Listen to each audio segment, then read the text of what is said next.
Okay, I think we are going live, folks. Hello all, welcome. How you all doing? Thanks for joining, folks. You can Thanks, sir. unmute and say hi to all the people. Hi. Hi, Dhaval sir. Hello, hello, Yeah. hello. Hello, Hello. hi. Hi, hi. Hello, everyone. Hello. It's nice to see this bunch of inspirations together in one frame. Like that's really beautiful. Yep. I So think the folks, pleasure is all ours. Welcome. we have more than 10 plus data analyst aspirants. I mean, they were aspirant now they all have a job. So we are going to share. So we are going to discuss their experience on how they landed a job. They will share their journey, hopefully some useful interview tips. And many of these folks got job in last, I think, Hemanand, last 2 or 3 months, right? So it's not Yes. like they got some people, sometimes they claim, oh, they got a job when the market was good and all that. No, there are many folks who got job recently. So you will hear most recent experiences. All right. You Yes. have a YouTube live stream chat, so you can use that to wait a minute. I think someone is saying we are not able to hear Dhaval's voice. Folks, can you No, we are say able to hear you. okay? So whoever is having problem, maybe you can check. Yeah, you can check your speaker. So you can post your questions in the chat. Hemanan will go over the format of this conversation. Okay, so we have designed one very interesting, very engaging format for this conversation. All right, so Hemanan, over to you now. Yes, thank you, Dolbai. Let me share the format very quickly, folks. Let me I think you're able to see my screen now. Okay, the format is this: like we are going to welcome all the panelists here. We are going to give a very quick introduction about what they are, like just their background, and the second session, the second part of the session will be saying like what really mattered for them to get a job.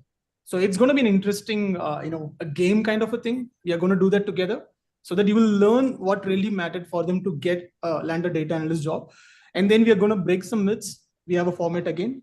And after that, we are going to take the top questions from the community post. In 2 days back, we have posted, a community post. From there, we have got a lot of interesting questions. We are going to take the most relevant and the most popular questions and get it answered from the aspirants here. And last thing is like we are taking questions from the chat itself, from the YouTube chat, and we are going to answer those as well. So at first, let me introduce the superheroes here. They have, I mean, again, I have nothing but inspiration for them because each of them has done something miraculous. It's not just about getting a job, because the kind of situation they have come from, it's not very easy. It's very challenging. Some of them had a career break, some of them are doing something completely different, and they were not in the job for the last 2-3 years, and they cracked the job. Some of them are just freshers, like they just completed they just graduated from a non-technical background and they cracked the job. So let me go over it very quickly. So first one is Nikhil Pakle, and he's a data analyst at SBFC, and he's one of the Codebasics learners. We are very happy to have Nikhil here. Hi, Nikhil. And Hello. Thank you so much. yes, and we have Bilayat from Bangladesh. He was into quality assurance for almost 10 years, and he told me his story where he used to study only in the nights. In the night, he used to study for like 2 to 3 hours. He prepared every day, and he cracked the job. He moved into a data role now, Power BI developer role, into Zubair and Zubair Fabrics. It's the biggest textile industry in Bangladesh. And congrats again, Bilayat, and nice to have you here. You're going to share something really interesting for folks here. And then we have Sirisha. Sirisha is from Texas. She's one of our favorite persons from Mom Support Program. So if you know, Codebasics is having a Mom Support Program where Sirisha is a part of that, and she cracked the job. She cracked the job into Irving, which is a government body administration in Texas. Congrats, Sirisha, again, and welcome you here. Hello all. Thank you, Hemanan. And we have Khushbu Rani here. Khushbu Rani is a recent graduate, and she's not from engineering or technical background, but she cracked the job with a lot of online credibility, with a lot of persistence. You should check her. You can scan this QR code to check her LinkedIn profile. Just see the activities that she has done in the recent 3 or 4 months. She has been very active on LinkedIn. She has been reaching out to the potential recruiters and doing a lot of interesting stuff on LinkedIn. You should really check out her LinkedIn profile, especially if you are a fresher who's asking a question: can fresher get a data analyst job? Yes, Kushbu is a testament to that. You can check that in a profile. And we have Pawan. Pawan is as working as a data analyst at BCGX, which is a part of BCG itself, and he's one of our learners from the bootcamp. And thank you, Pawan, for joining. And then we have Sabyasachi Bhattacharjee. Sorry for misspelling that, Sabyasachi. And Sabyasachi is a product marketing analyst at TrueWiz, and he has a lot of interesting tips. He has also proven his online credibility. He has been consistently, active on LinkedIn. I see his post, and you're doing a great job, Sabyasachi. And thanks for coming here. Thank you, sir. Thank you. Welcome. And the next person we have is Aman Kumar, is a senior data analyst at Tura. So he is someone like who upskilled using online resources. He has a lot of things to share about, like what online resources you can use. What are the things that you can take benefit from to get the best out of it. And then we have Jay Charol. Jay Charol is one of the community members from Codebasics. We have known him for a long time, and is having an amazing LinkedIn profile. He shares amazing stuff on LinkedIn as well. He was one of our resume project challenge winners. I think number 2 or number 3. Jay, you have been amazing. And another example of you can share a lot about projects, like what projects you need to have in your resume to get a job, to land, what kind of questions they will ask from the interview. So he can help you with that. And we have Suchimanta. Suchimanta Naik is another mom who cracked a job recently, and she's an MIS executive at Ola Electric, and she's going to share some amazing insights for you. Welcome, Suchimanta. And we have Shail, who is a reporting analyst, and she's again a very, how to say, like a very inspiring learner from Codebasics. She has been consistent with her efforts, and unfortunately, she was scammed by one of the edtechs, and she kind of gone through a struggle phase where she lost a lot of money, but she took courage again, and she learned stuff, and she came back very strongly. Again, she has won a lot of, I think she has won one of our resume project challenges, has been consistent with our resume project challenges. Check her LinkedIn profile. She has been sharing amazing stuff as well. And we have Sonali Gupta. Sonali Gupta is again a very inspiring story. She is an UPSC aspirant for around 4 years, and she has not been looking into data jobs or something like that. She has been preparing for the government exams, and this, I think, she represents a lot of people, a lot of aspirants who wants to be a part of this UPSC, crack it. And but again, sometimes the gap becomes longer, and a lot of people have this doubt now. Oh, can I switch my career? Can I move into a different career? You should check out her YouTube. She has made a podcast with Shashank Singh. The channel name is Learn with Gigs. You can check the channel, and she has shared some beautiful insights there. So thank you, Sonali, for coming here, and welcome. Thank you, sir, for inviting me.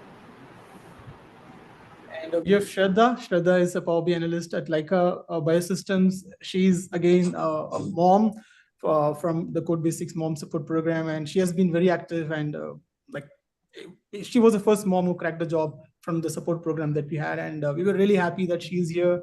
And amazing story. She once told that the moment that got her very happy was now she's able to buy some gifts for your children during Diwali. That gave you a good night's sleep, and we were really happy to see messages like that from Shraddha. And she's a woman of great determination, consistency, and she's going to share some beautiful insights as well today.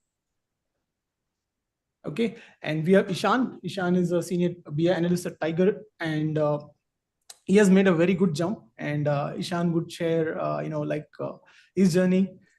He was working at Infosys, and he learned the data skills, and now he's a senior BI analyst in Tiger Analytics. It's one of the reputed analytics firm, and he's going to share like how to transition from the existing job to a data job for higher packages and stuff like that. He's really good with that. I spoke to him once, and his insights were really valuable. The kind of methodologies that he used. So his LinkedIn profile is here. You can feel free to reach out to him if you need any help from him. And then we have Vikas. Vikas is one of our Codebasics learners. If you want to talk to people who has not taken any particular course, but still able to crack only with the free resources, you can talk to Vikas. Vikas is one of them. And again, folks, it's not always important that you must take a course. Yes, taking a course can help. Again, if you take a good course, it can help. But you can also take leverage of the online resources. So we can talk to Vikas regarding that. All right. So that's the introduction. Let me show everyone once together. So you get a good view. Folks, you can say hi to everyone. Hello all. Hello, Hi, everyone. guys. Hi. Hello everyone. You all are everyone. heroes. You all are heroes for many aspirants. You all are the role models for those folks. And I think your journey is going to inspire many folks who are online right now. I see like some 290 people are watching, and this video, folks, by the way, will be available later. So later on also many people will watch it. Yes, guys, I mean, sorry, I have to say it again. I have I take a lot of inspiration from you folks. To be honest, right? Like I have reached a position in my life today. I'm doing this stuff, whatever. There was a phase once where I was not having a job, and I was struggling in Germany without a job and all. But I don't think I struggled that much because the job market currently is much tougher than what it was before. And I did not have to prove any online credibility. I did not have to, have 10 projects on my resume. I did whatever was necessary at that point of time. But in today's time, the way it is very competitive, the way you have to, come up with new innovative ideas to step out and show your talent to the hiring manager and get a job. Hats off to all you people. And hearing stories like Belayat, Sonali, everyone here. But when Belayat told me like the only time that he can study is like after 10. He used to study for like 3 to 4 hours every night, and then wake up in the morning, go to work, and then he comes back. He has a family to take care. He has children and all the stuff, and then he did it. Like it's isn't it amazing? I know every one of you can resonate with this story. All of you have done the same, and especially moms have massive respect. Sirisha, Suchimanta, and Shraddha. Like, I have a kid. She's 1.5 years old, and it's not easy. You have to spend a lot of time, and especially being a mom, you have to spend additional time because you nurture them more than generally speaking. So you guys have done something really amazing, and a lot of respect and a lot of inspiration. So before we start this, and thanks for being here. Okay, so let's start with the first round. Let me see. I'm going to share my screen for a while and then switch between sharing my screen and not sharing my screen. So we're going to start with something called a section called what really mattered. Though this is a section where we're going to discuss about like what really mattered for you to get a job. Because there is a lot of noise, right? People say like, oh, this is important, this is not important. Let's come to a decision today. Let's settle that down. Like what really matters, like whether it's the tools or what's most important, what's least important, what's not important at all. Let's see it all together. So I'm gonna share my screen. It's gonna up in a while. Okay. Let me know once you're able to see the TM Maker screen. Yes, Hemanan, we can see it. Yeah, visible. Yeah, so can see it. Can you make it F11 full screen? Okay. Perfect. Thank you. Okay, folks, let's start. Excel. How would you rate it? Most important, quite important, somewhat important? Yeah, everyone can share. You can just say. It's the most important one. Most important one. Exactly, it's the most It is the important. primary stage basically. Because Okay. It is the base of analysis, I feel. Okay, so the way we are going to do this is right. Let's put everything. Let's classify everything now. After we classified everything, let's make sure we don't have more than 3 things in one category. That will make this game more interesting. Okay, so right now I'm going to put Excel as most important. Dalway, do you agree? Excel most important. I also agree with it. Yes. Yes. Okay, I am an Excel fan, so I must I must agree with this, because I started using Power BI, and I thought like, oh, Power BI has come, Excel is going to get replaced, and I was so wrong. I was so wrong. Like so many times I have to go back to Excel and create those Excel reports for people, and you will always find people asking you like, can you download this report in Excel? That's a standard question that will never change, and I think it's still the same. Okay, now let's deal with the tools first. I'm going to put the tools first. Even when I was at Bloomberg, Bloomberg has this API service using which you can get a lot of data. And they have Bloomberg Terminal on which we had built a lot of useful analytics function. But our customers will always be like, okay, how do I download your data in Excel? And then I will do whatever I want to do with that data. So they will create all kind of crazy things in Excel. So yes, Excel, they say, right? Hemanand was saying once that Excel is the mightiest sword that I will take to the war. Yes. Yeah, I'll always use this comparison, right? Like Power BI is like this this heavy tanker, right? But you cannot take it to to do a sword fight. So if you want to do a sword fight, you need Excel. So that's the difference I always compare to. So yes, let's talk about Power BI and Tableau. Like, sorry, I don't have Tableau here. Jay, please don't get offended. I know you're a Tableau fan. No, So- it's okay. I want to mean Power BI and Tableau. Okay, so BI tool, like, how do you think? Is it? I mean, let's talk in the perspective of getting a job, like not after landing a job, just to get a job. How much? Let's say Excel is the most important. Now compare that with Power BI. Is it as important as Excel, or less important than Excel, or more important than Excel? Quite important. More important than Yeah, Excel. it's important. More important. Quite I important. think it would be quite important. Yeah, Yes, it can is be quite important. Also, it will be benefit if you know the Excel, if you have the Excel power, know the Excel tools and Excel formula, the Power BI will be easy for you for writing the DAX code and Exactly. understanding the DAX code. So Okay, yeah, see, I Yeah, would yeah. this is the personally rate it as most important, but I Yeah. also agree with quite important, because there are Yeah. certain roles which might not need Power BI that much. There are few roles. Right. So let's go for quite important now, if you all agree. Anyone objects to this very strongly? No. I No. would. You would? Yes. I just wanted to make sure that, whenever it is, because the question is to land a job, right? So Power BI gave us more visibility than Excel. So Power BI had played a very important role in my career to get the job. So it's just personal experience, nothing more. I think your point is valid, because we are talking about landing a job, right? Not like in the job whether you use it or not, but to get you more visibility in order to land a job. I agree, Shell. That's a very good point. I'm moving this to most important for now. Let's reconsider this in the final round. Okay, talking about SQL, the salt of data science, data everything. Obviously, Most the important. Is Yeah. most Most important. important. Most important word. Yeah. I think most there is- important. I think there is no debate here.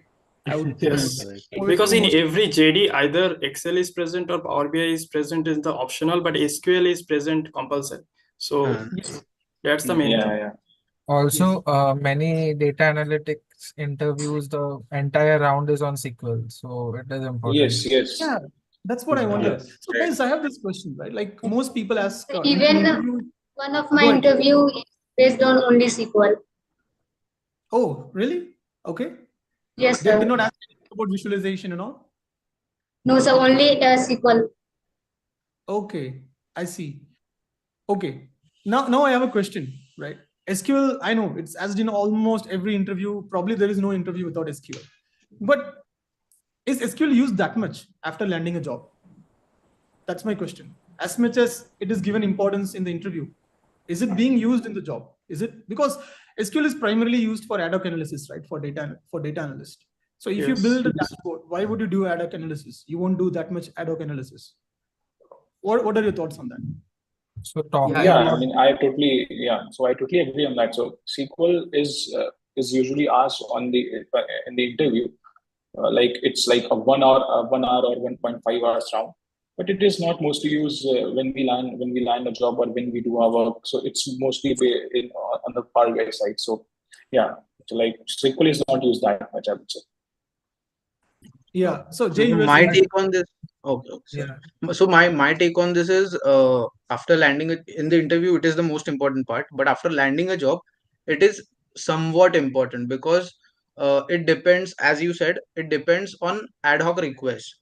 So if we have already automated a few things using the Power BI and Python or SQL queries, but sometimes it is used. So I feel before landing a job, it is most important, and after landing a job, it is somewhat important Okay. to So since the categorize it. question is more So, about landing a job, it yeah, is most important. but I do feel SQL is important because many companies are still storing their data into databases. So for gathering that data into the BI tool, many a times we use SQL. Okay, and even we write the custom queries and then get it into the BI tool. So even SQL is equally important, I will say, even after Okay. landing job. Yeah. So I think Jay, you're talking from Tableau perspective, right? You write SQL queries to fetch the data into the BI. No, not for fixing the data, but for fetching the data, I will say. Yeah. Okay. Because in people who use Power BI, yes, you can write, SQL codes in the Power Query, but don't use it much, right? Like you can pretty much do away with Power Query. I use SQL only for ad hoc analysis. I had SQL snippets too, with for some questions I used to run those snippets and provide answers, but I didn't use SQL that much like what normally people use because we had a lot of things in Power BI. Okay, that's good to know. Okay, let's come to Python now. For a data analyst job, let's be very clear. For landing a data analyst job, how much important is Python? Somewhat important. Somewhat, I feel. For me, Depends on. Somewhat important. quite important. Quite important, Suchimanta. Okay. So Suchimanta, you had questions around Python in your interview? No, sir. It was completely based on SQL, and presently I am using only SQL and advanced Excel. We are not using Python or Power BI. Okay.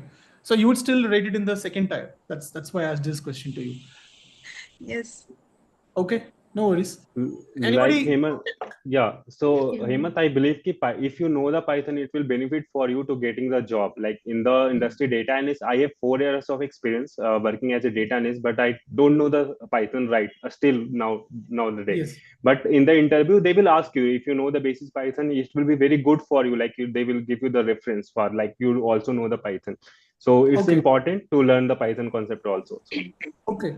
So again, in Python, to be very specific, we are talking only about pandas, NumPy, and stuff like that. Right? We are not going to talk about the entire Python libraries, the one that is used for data engineering and data science. Did you guys face any interview where they asked you stuff like, outside the data analytics realm, where they asked about like something like Flask or something like that? One question was asked was on web scraping using Python. So sometimes you can use Python for web scraping as well. So that was one of the questions was asked in one of the interviews. Okay.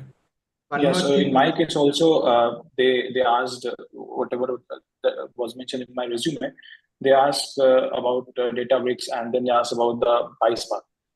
Then they get on to that. So yeah, so those were the questions which were asked, and in most of the job description also, I see that they ask for any of the cloud services, be it Azure or be it AWS. Right. And then they get on to the Python version of them as PySpark or something. So yeah. Okay. So that was something which was asked. So should I say is somewhat important? Is that what everyone agrees? Yes. Yeah. Yeah, surely. To land a job, well, somewhat Hemanand, important. If we are specifically talking about data analyst openings, then maybe I'll have to agree. But in my experience, I have mostly, I think most of the times I have applied for data scientist role only, and I have worked for the same. So over there, the equation is slightly different. I mean, I've been quiet for a while, but if you are appearing, I mean, I respect the opinion from everyone, but if you appear for, let's say, data scientist opening, then over there they might ask you about Excel or your Power BI skills, but in the project, I have never experienced any work on these two tools. I completely Again, agree I'm with your point specifically because, sorry to interrupt. I completely agree with your point, but this question is specific to data analyst role. So correct. So I agree. Yeah, Data so scientist on that standpoint, correct. Okay. I also agree from that standpoint. Okay, Yeah, right. I think Python, I'm really sorry you are not in the top for data analyst, but still there. Actually, sir, technical skill depend on the organization and the management demand. And sometimes it's favor of luck that which company wants the which skill from the technical like Excel, Power BI, SQL, and Python. Yes. Okay. Okay, let's talk about online credibility on LinkedIn, like having a proper LinkedIn profile, posting on LinkedIn, networking with people. How much that is important? More than most important. Most important, I important. Most important. Oh, Most important. It will be most important. Okay. According to me, online credibility is very much important because I landed my first job because of my online presence increase. Yes. Lots of people connect with me. In my case also, I landed 2 jobs after my graduation. So both the jobs been helpful for the online credibility itself. Oh, that's Even great. I landed my first interview because of online credibility. Okay. They reach out to me for interview. I agree. There is a lot of fans for online credibility in this group. Yes. So for folks, for someone like watching this thing who don't know what is online credibility, if you're hearing this term for the first time, it's nothing but building your profile on LinkedIn, having a proper profile picture, having a proper banner, having a proper headline, having a proper about me section, recommendations, skills listed properly, and you start posting on LinkedIn. You share your journey. You don't need to be an expert to post on LinkedIn. You can share your journey, and then you connect to people. And when you connect to people, when you ask for referrals or something, they check your LinkedIn profile. That's what any person would do, any professional would do. Nobody would refer you just like that, just because you ask for referral. Nobody's going to give you referral. Nobody's even going to respond if you just ask for referral without having a good LinkedIn profile that shows something. Let's say if you go to Kushbu's profile, if Kushbu asks me for referral, I see that she has more than 5,000. I don't know, Kushbu, you have more than 5,000 followers, I believe. I think she has. I have more than 7K followers now. Wow. See, I don't know. Kushbu, you're growing very fast. That's great. So she has 7K followers and she's a fresher, right? Like, why would a fresher have 7K followers? That triggers my brain, like, okay, she has done something. Then I will check her profile. I will see her communication. I will see what she's posting. I'll kind of know about her knowledge on data analytics just by looking into a LinkedIn profile. And my chances of referring her or considering her for a job is very higher. So that's why I would say, folks, if you're a fresher and if you're a person with a career gap, and if you're transitioning from other career, like what Sonali mentioned, right? It's very important that you have your online credibility. I'm really giving it most important. Sometimes actually management also wants to see that the candidate actually they are relevant with this experience or not. Because sometimes interview student gets the answer normally okay, but sometimes management also worried. Actually, he is good in interview, but actually he is working with data analytics or not. This type of proof we can see in LinkedIn if we maintain our all post and all our activity. Absolutely. Great. Okay, so let's talk folks, about. I will just add one thing. It is very weird that when I talk to people and they say, hey, I want to build a career in data analysis or data science, and I'm not getting an interview call, the usual question I ask is, in past 3 months, or let's say past 1 month, how much time you have spent on learning technical skills versus online credibility? And the answer of what I get is, on online credibility, they would have spent zero time. Most of the 99% of time they spend on learning only technical skills. But now the world is changing. We need to have a balance.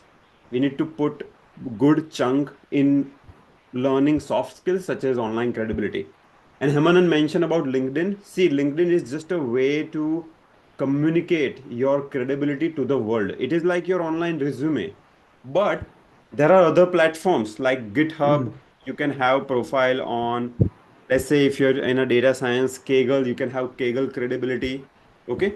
So Kaggle, GitHub, Stack Overflow, your participation in Discord, Slack channels, etc., or even attending hackathon. These are the online platforms which helps you build the reputation, and then you stream that through LinkedIn. So LinkedIn is your central platform. It's like your online resume.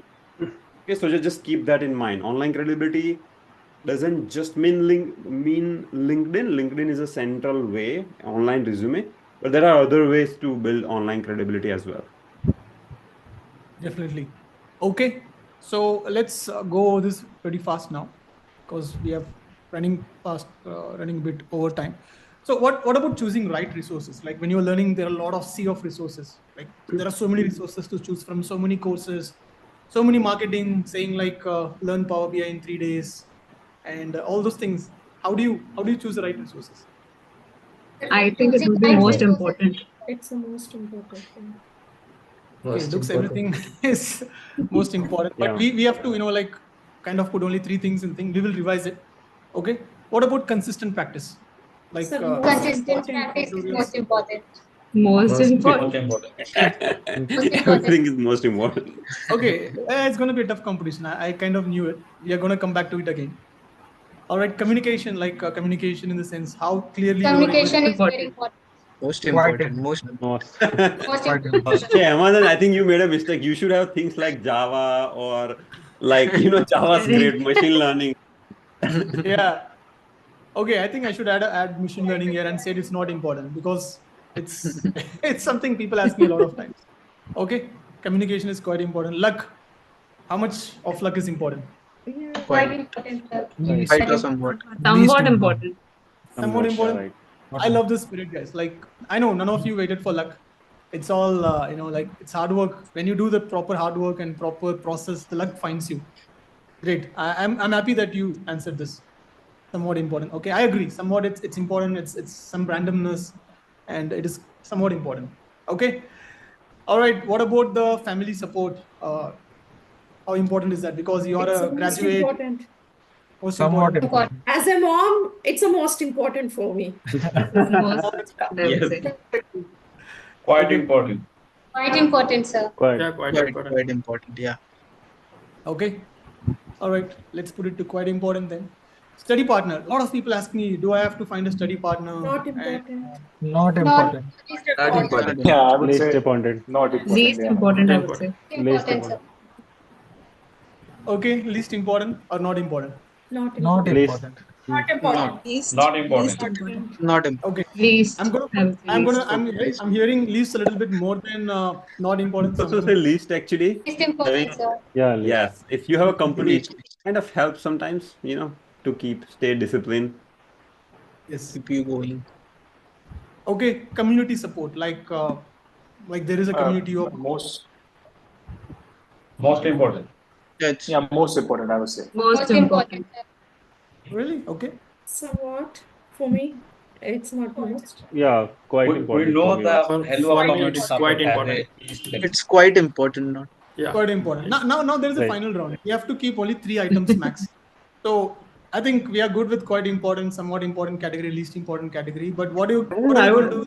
I know we have not added it, but I would like to add one thing and ask people. Certificates. Folks, tell me certificates, online certificates, how important they are. Least. Somewhat important. Least. Somewhat important. Important. Somewhat important, least important. Only Yes. mental Interviews. satisfaction. In your interviews, did they ask you about certificates? Like what kind of certificates? Yes. No. Yes. Really? They didn't ask. Yeah. Like if you are fresher, it's important, so somewhat quite important. But if you have experience, certification is not much important. So Yes. Well, for Okay. me, like certification was something which actually got my resume screen. That was the first thing, and in the interview also, Yeah. like in the final round and in the first round also, they asked that did you have this Power BI certification or not? So yeah. Okay. I'm going to put certificate as least important, but it is still a bit important because Yeah. certificates like Microsoft certifications, right? I kind of because it's not an easy certificate to attain. Like you have to do some effort to get it. It's not something that everybody can get. So this is the mental model. If the certificate is harder to get, it is more important. If it is easier to get, let's say if you're paying some 5,000 and do a course and get a certificate, or if you just watch the videos and if you can get a certificate, it is not that important because anybody can get it. It's not gonna be the differentiating factor. It's like you do a course on Udemy, right, for 500 rupees, and you just fast forward videos and you get a certificate. So in my case, like Hemanandan and myself, like when we hire people in our company, we give no importance, zero. Only if the certificate is very hard to achieve, like the Microsoft exam that he's talking about, then maybe we look at it, but yes, sir. Otherwise, not important. Cool. Okay, so now let's come back and filter this one. So we have to keep only 3 here. So what is the weakest thing here? What would you remove from this one? The first type. Community support. Community support. Quite important. Okay. And choosing right resources. Right resources, yeah. Choosing right resources. But here it is Somewhat already important. Okay, We have put it somewhat in somewhat important. Okay. SQL. Can keep it in quite important. Yeah. Okay. Really? SQL? No. No, we can't remove SQL. People who dislike this Can video. add Excel in quite important. No, Excel is most I important. think Excel is the most important. Excel is the primary for data analyst. I think we can put Power BI in quite important.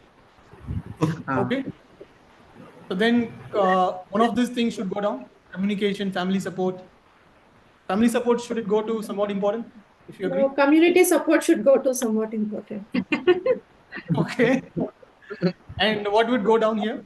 Luck, least important. Luck. I guess luck. Yeah, least important. Okay. And so from this 4, what will you put down? It's going to be very I don't think we can compromise on the first ones. Yeah. Okay. It's okay. We can give an exception here. I also feel it's very All right. That's good, folks. Thanks for this particular thing. We are gonna save this one and share it with the learners. This is what we have. And whoever is watching online, you can just take a screenshot. This is this is unfiltered, directly coming from people who got a job. Okay. Yeah.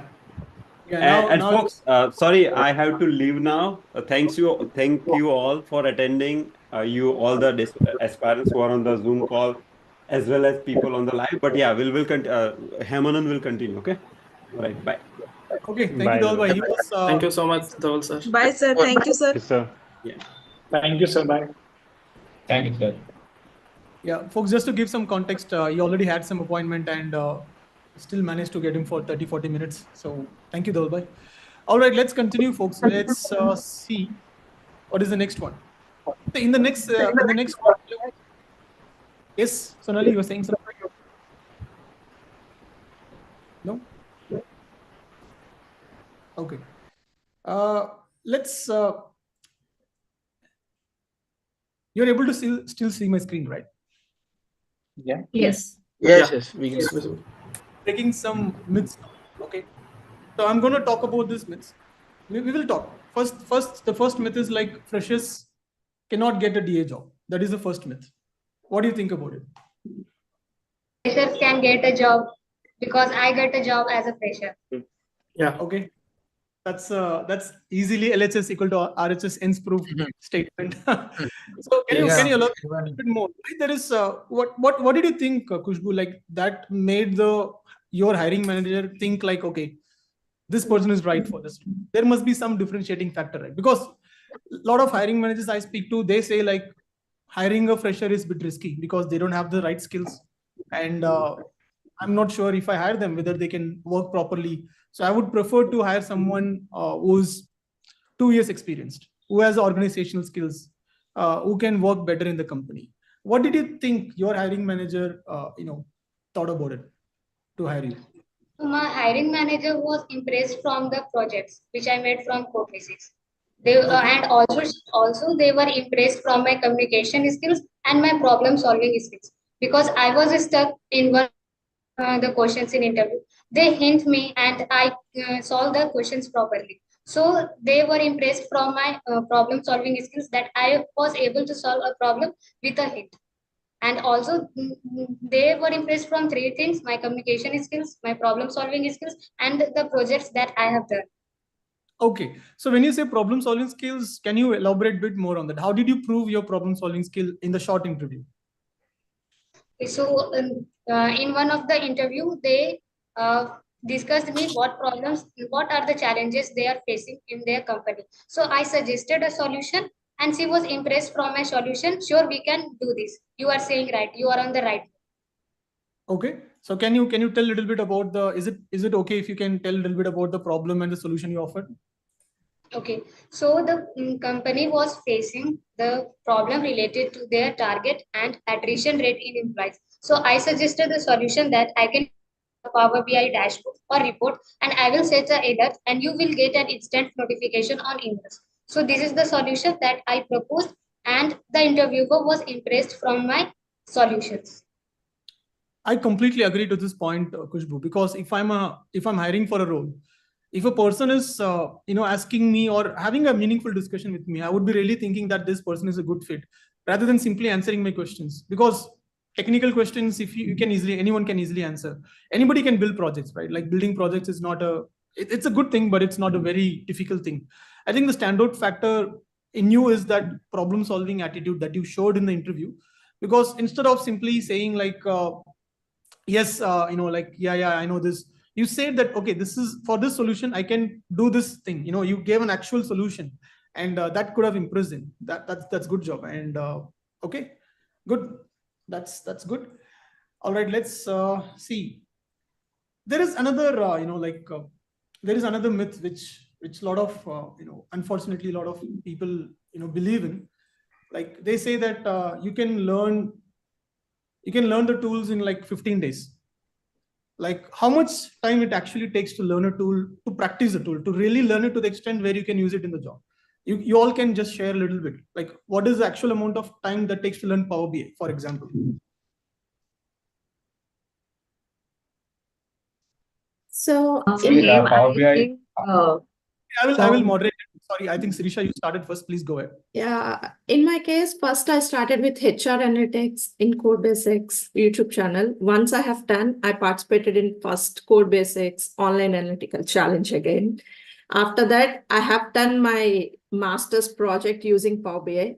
After these three projects, and I'm like, okay, at least now I can do a little bit in Power BI. I got, and in between I have done Codebasics Power BI course as well.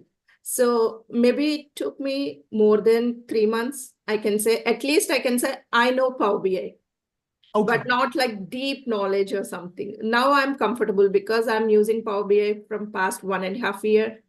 Okay, that is good. So 3 months is it's 3 to 4 months is an average time. Yeah, so can anyone talk, like anybody who has done courses outside or done online, like done just YouTube stuff? Maybe Jay or Aman, Vikas, you can add a little bit to this. Yeah, so it's like when I was learning Tableau, so in 15 days, you cannot master entirely a tool, but you can get familiar with something through which you can start making the projects. And once you start making the projects, and as you go on making the projects, then you will get encounter new things in that particular tool. And after 3 to 4 projects, you will start feeling confident, like you know something about that tool, and then and you can go on advancing it. So it takes something somewhere around 3 months to get familiar and confident in that particular tool, I will say. That is great. There are two things I want to address in this. When somebody says project, right now I see on YouTube, anything is posted like a project. People are taking data from Excel and simply creating a visual, and they're calling it as an end-to-end project. The word end-to-end has truly lost its meaning. The end-to-end means like it starts from the requirement gathering, discussing with the stakeholder, Right. and like cleaning the data. It takes a lot of, in real time, when you do a real project, it takes a lot of time to clean the data or at least understand how messy the data can be. And then you build a mock-up, you share with the stakeholder, they say, okay, this mock-up is good, not good, they give feedback, and based on that mock-up you start building the KPIs, then you again review with the stakeholder, It goes through multiple cycles. It is not simply dragging and dropping visuals. And if you're doing projects like that, even if you do 10 projects, trust me, you're not going to learn any tool. Be it SQL, Python, Excel, Power BI. When you say projects, do proper projects. There are a lot of projects like that in the Codebasics channel, and there are a lot of projects outside Codebasics channel also. Like, you have to consider the projects which covers the true end-to-end, not just like simply showing you few drag and drops and then creating a thing. I think I want to clarify that for all the people watching this show. Make sure that you do proper projects and embrace the challenge that you will face initially. In the first 15 days, you will you will know, like let's say you move to an area, new location, you would know the streets a little bit. Okay, you have to go left and right, but you won't know it by heart. It's same with the tools as well. Like, you have to give it like maybe 2 months or 3 months, or I feel honestly it's going to take 6 months until you know something meaningful out of a tool. I don't think you can master it anytime, because there will be always some new updates to the tool. Mastering is like a 2-year, 3-year thing. But to know it reasonably, that is good enough to start a job, it will take somewhere between at least 2 months if you are practicing like crazy on a daily basis. And it might take up to 4 to 6 months. That's what I would conclude. Anybody has a different view, or anybody wants to add a point to this? Yeah, actually, sir, within 15 days, it's only for knowing, or I know the orbit tool's name or something, add some Excel data or something. But actually, if you want to build the skill, it's take minimum 2 months, just covering the course or the module. But if you want to clear or the more skill, then it will take more minimum 4 months. After 2 months, we can attend any interview and we can express our past experience that we are familiar with any tools. But so talking about will depend more time. Yeah, cool, Bilal. So you are saying that first 2 months you should practice, and then at the end of 2 months, when you are comfortable, you should start applying for interviews. Good. Shell, you want to share something? Please go ahead. Shell, you are on mute. We are not able to hear you. Am I audible now? Yes, you are audible. Please go ahead. Okay, so many people, the aspirants, they have one very blank notion that Power BI is just a visualization tool. So when they start creating some kind of visuals, they think that they have mastered the Power BI, which is not actually the same, right? So to learn, because I have learned at least for 4 to 6 months. Just to give a DAX portion, I have spent 1.5 months to understand how the DAX functions works and all. So I believe that kind of a myth should be removed from the youngsters, especially who are preparing for data analytics. Okay, I agree. Good point. And so, folks, I think we have gathered enough, viewpoints on this myth. We'll go to the next myth and let others. I'll give chance to others to speak, because we have pretty good amount of stuff to cover. All right. The next myth is about, like, I see this a lot. Like, people think that machine learning is needed to crack a data analyst job. Do any of you agree with it? Because you cracked the job. No. No. It is not. No, it's No, not. no. It's not required. But at least, is it the case where interviewers or the hiring managers, they expect you to know machine learning in the interview? Do they ask you some questions related to ML? No. No. No, they don't. No, not really. Not faced it up till now. Okay, because I have faced it. Hemant, I would say that I have faced not quite a lot of times, but maybe twice or thrice, that even with data analyst profile, they ask for your understanding around very simple algorithms like linear or logistic regression, not very any kind of fancy algorithms. But I would say, of course, it is not a must. ML is not a must to land a data analyst job. But if you know the basics, then might be helpful. That's it. But it is not at all a mandate. Yeah. Okay. I agree with this. And see, sometimes I have spoken to learners. They said that they failed in the interview because they asked ML questions. They asked like data engineering questions, which is not related to data analytics. So these are the kind of companies they are hiring for. They don't have a data team.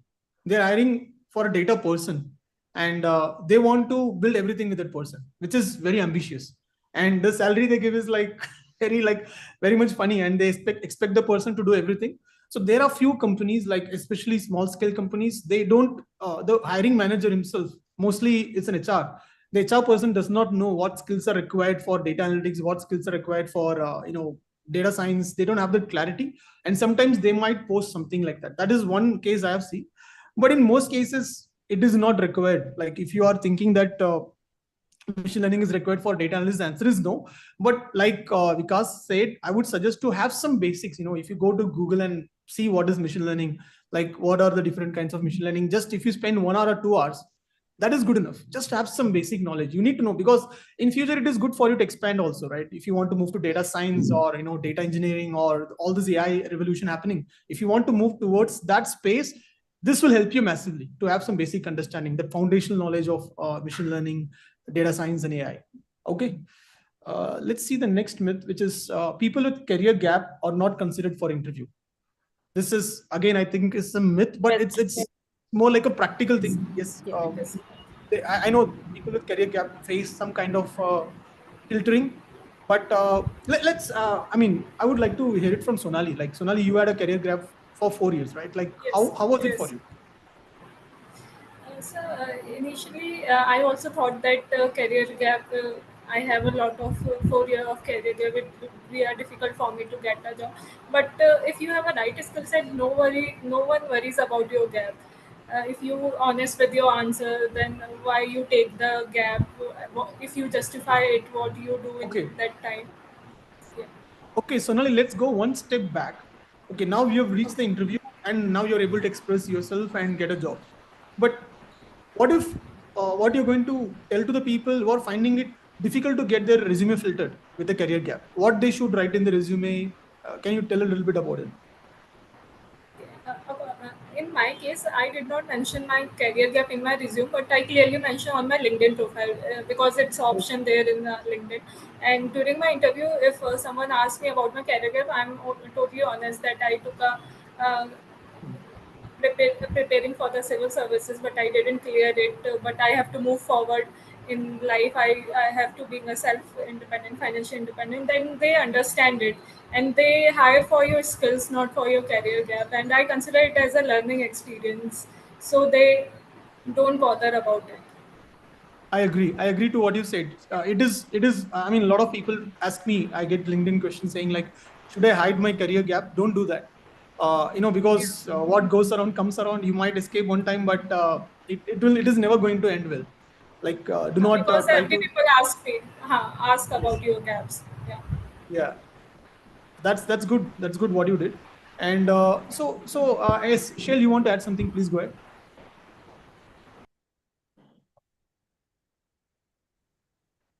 Shell, you are on mute again. I am not.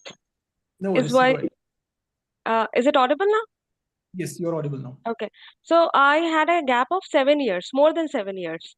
And my profile has been considered only for the senior position. I do not know for what reason. I had mentioned all my gaps in my resume properly. And during my background verification also, the email has reached to the first recruiter or the first HR, which is way back in 2007. So I can consider that a company always have a thorough background check also. So we should be always being transparent and being honest with our kind of a gap which we have it. If you justify it, it's okay. Company hires you. That's insightful and great. Yes. Thank you. Sirisha, you want to say something? Hemanan, are you asking me? Yes, because I saw your hands were up. Yeah, But it's okay. I didn't hear you're calling my name. Sorry for that. So, no worries, no worries. Okay, I have 9 years of career gap, but I didn't mention it in resume, but in my LinkedIn profile, I have mentioned. But when they asked me what I did and everything, I was honest and I was telling them I'm making use of that time, like I did my master's. Okay. So I was telling the same thing and they were impressed because I was not sitting idle. Somehow I'm doing some upskilling, all those things. Yes, so yes, they're ready I to agree. accept that. So for what it matters, folks, what I want to say, right? Like it's very important that that you what you do in the last 6 months before applying for the job. So let's say if you have not done anything in the last 6 months and then you have like 8 years or 9 years career gap, it is going to be really difficult for me to consider your profile for, for selection, right? Because of course, yes, you have a 9 months or 10 years career gap or 6 years career gap. Even if you don't have anything in the last 6 months or last 3 or 4 months, how would I know that you are able to do the work? Maybe you are able to do the work, but there is no proof. So that's why I always say for people with career gap, we just dedicate 6 months. In that 6 months, do a crazy amount of hard work, show a lot of activities, like do a lot of projects in the last 6 months, do a lot of certifications. I know certifications does not value that much, but it shows your activity that you have done so and so certifications in the 6 months. Be crazy active on LinkedIn. So that really gives a strong signal to the hiring manager that you're back into the working mode. And that gives me confidence. If I have to see a profile that is active in the last 6 months, but before that 6 months, 10 years career gap, I wouldn't mind much. If seeing your work, I would think like, okay, it's okay, I'm going to consider. All right. And often there are few hiring managers, like what I think about people with career gap is, right, they come back with a strong motivation. They have huge momentum. So that momentum is going to be used. It's going to be very useful for any company. For hiring managers watching this, please consider people with career gap, because when they're wanting to get back to work, they come back with crazy amount of energy. You have no idea. They would want to prove. They would want to prove that they're still worth their goal. Like they would put a lot of hard work, effort, and they would apply all the strategies, and they come up with some insane energy that is going to benefit the company. So please consider people with career gap. They are not like going to waste your time. Okay. So, and one thing I would quickly share is like you folks mentioned about mentioning it on LinkedIn. I will show to people how it looks. See, you can mention it something like this, like a professional development. This is my LinkedIn profile. I myself had some gap of 9 months, when I was in Germany. So I mentioned it like what I was doing during this time. So I was learning, a lot of things. Even if I was going through health crisis, I would mention that. And I would also mention what are the things I learned. I would learn some life lessons. I would mention that too, because it makes you mentally stronger. A lot of roles, data analyst roles, requires mental strength as well. It's not just about technical prowess. It's not just about like, okay, you're coming and creating some reports and going back home. It requires some mental strength. So that kind of gives it to them. Okay, so we have done some good, good rounds, folks. Congrats again. So let's now go to the top questions from the community post. We have got these questions from the, from people in the community post. So let's go to the first question. The first category is more about like career gap. They asked me like as a mom how to get a data analyst job with career gap. So the questions are targeted around career gap, moms, and UPSC or government job aspirants. So maybe Shraddha or Suchimanta, you folks can give like what is one thing they should do? Like what do you think they should do, especially moms with career gap? So Hemanand, what I think is the basic thing to start if you're a mom and you have a career gap is to make yourself ready for it. Okay, so you cannot just jump from being a mom and then getting back to a job, right? It is a transitional period for the woman, right? So you need to be first mentally strong and mentally accept the fact that you are now ready to transition into getting a job. Okay, so that is the basic thing that I did first. So for me, it was like I took some care of the things that were going around in the house. I put my son to the daycare. I started, thinking of how the house functioning would be done when I am going back to the job, so that it is mentally, I am mentally at peace with my housework, right? Okay. So that is the first thing I did. So Yes. second thing after that was I did not had a LinkedIn profile back then, and I did not knew the importance of it basically. So I used to just go around, with the YouTube videos and the YouTube podcasts, and I was just trying to figure out like what I really want to do. And when I came to a conclusion that I would love to go with data analysis, I started researching about all those things on YouTube. Even started with the guided projects that you told. I just wanted to get a hands-on if I really have an interest on it. So when I started with those guided projects, I really loved how, Power BI worked. I really loved how Excel would be in use. And all these things helped me to come to a conclusion that yes, I would love to go ahead with the boot camps or any learning modules that I get around. So the third thing I did was I started with a LinkedIn profile because back then I did not had that much of experience into data analysis. So having a LinkedIn profile helped me, to connect with people who are already into data analysis. And even because of LinkedIn, I think I got to go for 2 or 3 interviews, which helped me a lot. I did not crack it back then, but it was a good experience for me. I could, understand where I am lagging behind, what improvements I need to do. And after that, I think I always knew code basics. So I always I have been following Dhaval sir. So I enrolled into a bootcamp because I needed a disciplined study around data analysis. Because, if you are just going through the YouTube, for me at least, if you're going through the videos, the seriousness is not that much there. What I feel. So I enrolled into a boot camp, and then I started understanding the core of data analysis, which helped me a lot. So after all these things, when I started interviewing and I went for my interviews, I would explain my situation, why I had a career break for 2 years. And I think for me, I had a good experience. I was never questioned badly, like why I had a career gap, because I had a justified answer because I was upskilling myself. So I think the companies now, what they see is what you do in your career break, how productive are you in your career break, and how fond are you in doing your job, like how well you would organize yourself with your house as well and with the job as well. So that helped me a lot. Fantastic. So this Fantastic. is how I went about it. Great. That's really powerful. So just to summarize this, the way I understand it, the first thing is the planning, where you clearly plan your family duties and you clearly, had that mental preparation. Okay, this is what I'm going to do for my job preparation, and this is what I'm going to do with my family. Second thing is like to make sure that your profile is noticed through online credibility on LinkedIn while you're practicing. So you're not doing it sequentially but parallelly, so that your time is getting saved. Number 3 is like when you're going for interview, you kind of prove to that hiring manager that you were very productive during the last 6 months or 4 months, the recent times. Okay, that I think is a pretty much a working formula for anyone with a career gap, not just the moms. For moms, you say the additional point of that, planning your family activities accordingly and preparing mentally. That is cool.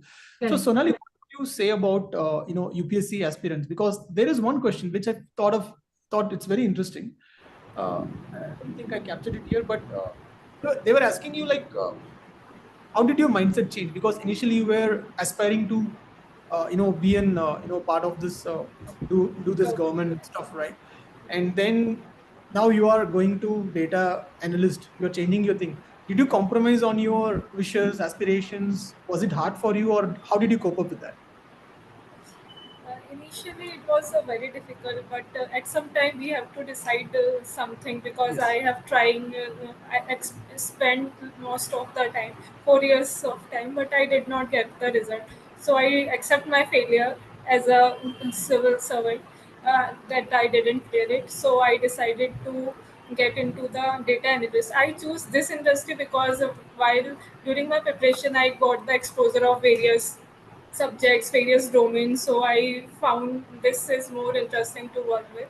So I choose this data analyst. And the Codebasics Resume Project Challenge helped me a lot, because I participated on every challenges, but I didn't won it. But it helped me to develop my overall skill set. And you and Dhawal sir always told to make a audio video presentation. That also helps me to encourage my build my confidence, because initially I was very hesitant to talk in front of people in facing camera. So Code Basic Resume Project Challenge helps me a lot. Okay, so folks, for those of you who don't know Code Basics Resume Project Challenge, it's a free initiative. You can go to the Code Basics website and there are about 10 unguided projects there. These are real business use cases. Do not think of them like some toy projects. These are real business use cases. We converted that to challenges, and as a part of the challenge, you need to make a video presentation as well. So this kind of things will really help you to build your confidence, and those projects you can also show and explain it to your hiring manager during an interview. And again, that's about getting in the interview. Once you get the interview, so to get an interview, Sonali, how difficult it was, because getting the resume shortlisted, I think that's a big part of the journey, right? Like upskilling is still fine, but getting the resume shortlisted is, I feel, is what is most difficult. How did you handle that? I make my resume ATS friendly because it is very much important. You have to make your resume ATS friendly, and I always active on LinkedIn. I increase my online credibility, connect with the pupils, recruiters, and applied on a daily basis. I applied on daily basis 10 to 15 jobs and connect with recruiters, ask them for the referral, and connect all of these things. I continuously doing for 4 to 5 months.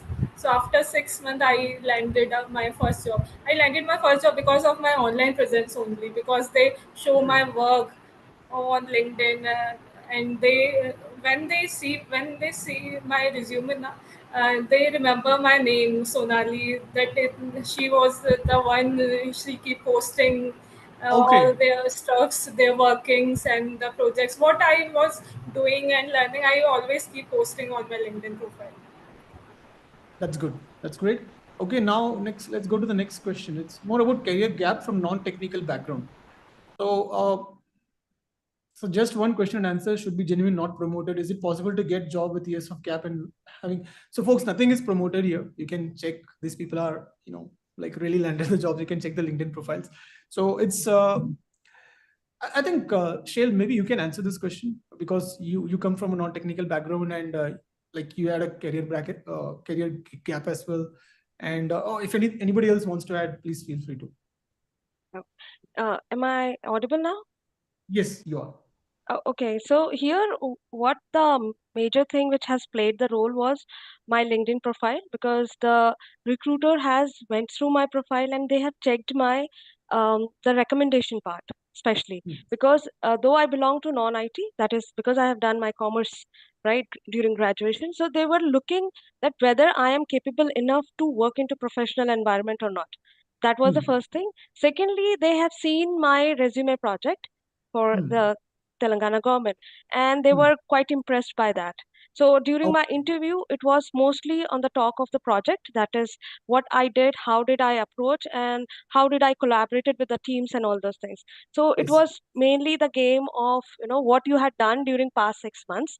All right, that was the thing. And regarding the career gap, I was able to justify what I was doing and how I was able to enhance my skills during those gaps. So it was quite fair for me to, answer them, and smoothly the interview was processing. Great. One thing I would like to add here is, like, when you move from a non-technical background to a technical background, it is going to be very difficult. Let's say if you're trying to move from a non-technical background to a data science role, which is a lot of coding heavy, it is going to be more difficult.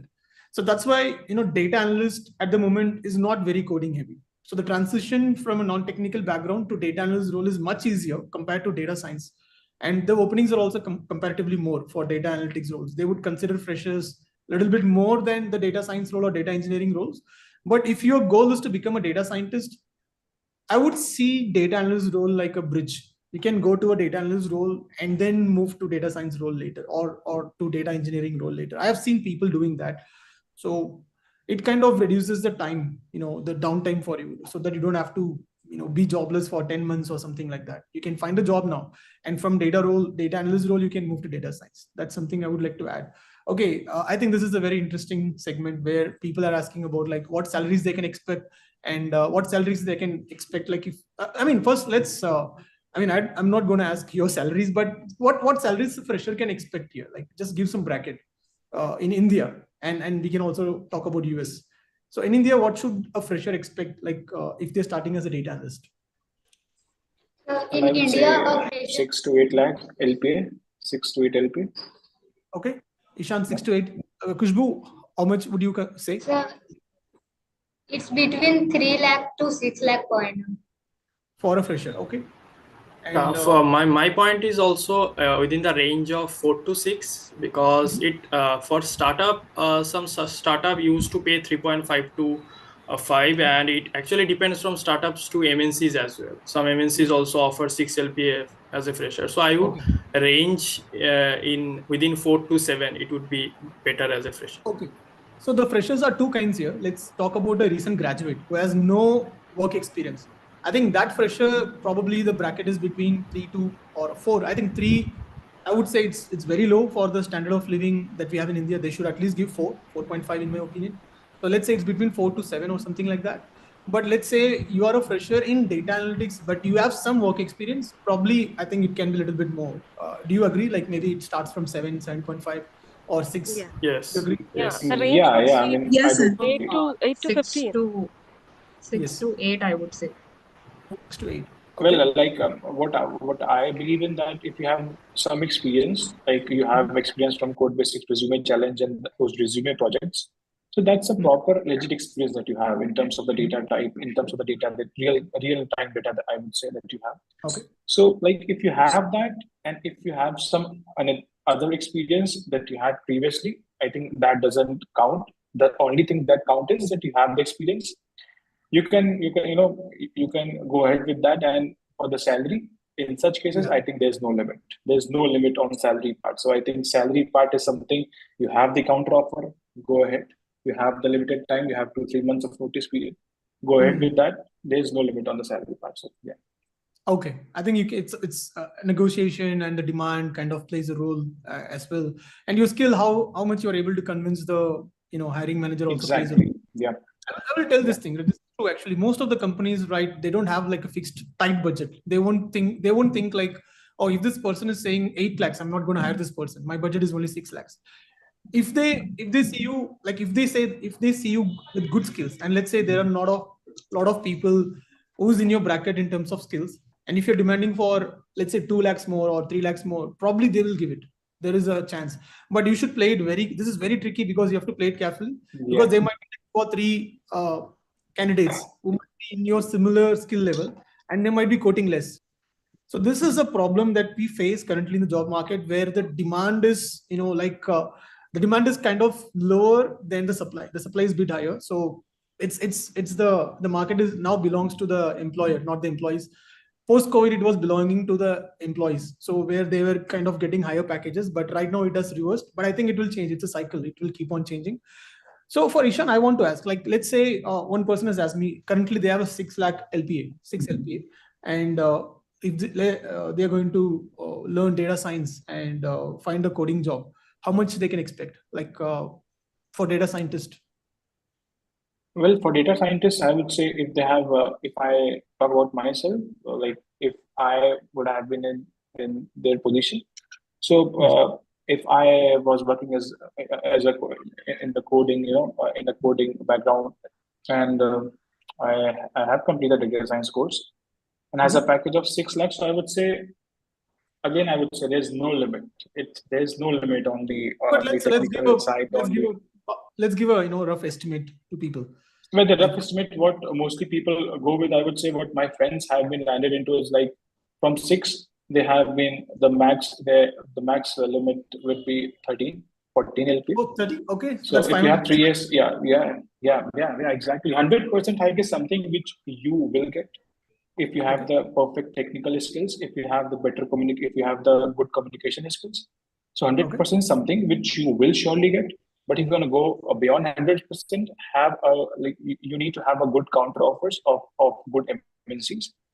Okay. In the end, in the last 1 month, those counter offers are something which which can give you a good amount of hike. So yeah. Okay. So the minimum would be like what? Would you say 10 lakhs? They can jump to 10 lakhs from 6 lakhs? 10 lakhs. Yeah, sure. Like 10 lakhs is something they would get, but how much they can increase depends upon their skills from there on. Okay. That's great. Okay, G, Jitani, I hope that answers your question. Anybody would like to add anything to this salary part? Or maybe Asirish, I would like to know from you, what would be the starting salaries in US for data analysts? Also, one more thing, like when the HR calls you basically at the starting, So they ask you your salary expectations. First question they ask is what is your salary expectations? So many times the aspirants what they do mistake is they go for a very high salary range, and because of that their further rounds is not scheduled. So one of the thing that they can say is like if some HR ask you about your salary expectations, you can just say I want the salary according to the industry standards. So that range. Okay. Oh, I think we have lost Jay. Okay, we'll continue with Sirisha. Jay, Yeah. until back. I actually agree with Jay thing. Whenever someone is asking, you have to say as per industry standards. And here Okay. in US, for freshers, it's like 70 to 80K. And again, it depends on the company and depends on the state. Okay. So at least, $70,000 to $80,000 per year is something that can expect in US. yeah, as a fresher. Okay, that sounds pretty much about what we see in the market right now. Mhm. All right, good. Okay, so again, a very interesting topic. So, folks, what do you think? People should go for courses like a structured course, or they should go for free learning? We have a group here who have taken free learnings, who have taken structured courses. We have a varied group here. What do you think people should do? People should go for, I think, Codebasics course. So that is something Don't say they that should go because for. people say like I'm promoting this thing. It's it's. I also want to know from No, people. no, Of it's.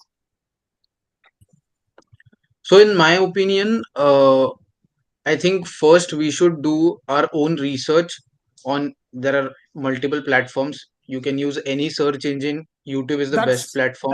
that's the right approach, Nikhil. See, for example, right, like I can say like take Codebasics bootcamp. I know it is best, right? I believe in it, and I know it has worked for 100 plus people. I can easily say that I will say because this is my thing. But even if I say you should not trust me, because you should not trust anybody in this current times, because everybody appears so good.